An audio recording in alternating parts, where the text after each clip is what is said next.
غزہ کی صورتحال انتہائی نازک موڑ پر پہنچ چکی ہے۔ لاہور سے خبر شامل کر رہے ہیں عظیم چودھری کی رپورٹ کے مطابق اسرائیل کی جانب سے رہائشی علاقوں، بچوں اور خواتین کو نشانہ بنایا جا رہا ہے۔ یہ قابل مذمت اقدامات نہ صرف بین الاقوامی قوانین کی صریح خلاف ورزی ہیں بلکہ فلسطینی شہریوں بشمول خواتین، بچوں اور بوڑھوں کی زندگیوں اور فلاح و بہبود کے لیے ایک بے رحمانہ غفلت کی بھی نمائندگی کرتے ہیں۔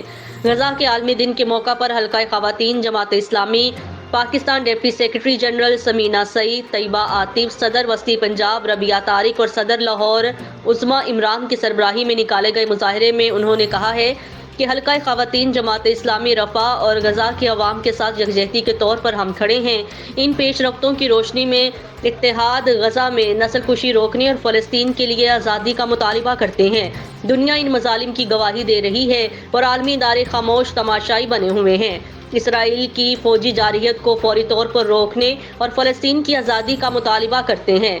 ہم غزہ کے خلاف ہر قسم کی جارحیت کے سخت ترین الفاظ میں مذمت کرتے ہیں اور ہم عالمی برادری سے مطالبہ کرتے ہیں کہ وہ اسرائیل کو انسانیت کے خلاف اس کے جرائم کا جواب دے، کی خلاف ورزی اور اس کے جرائم کا جواب دہ ٹھہرانے کے لیے فیصلہ کن کارروائیاں کرے۔ فلسطین کو صہیونی طاقتوں سے آزاد کیا جائے۔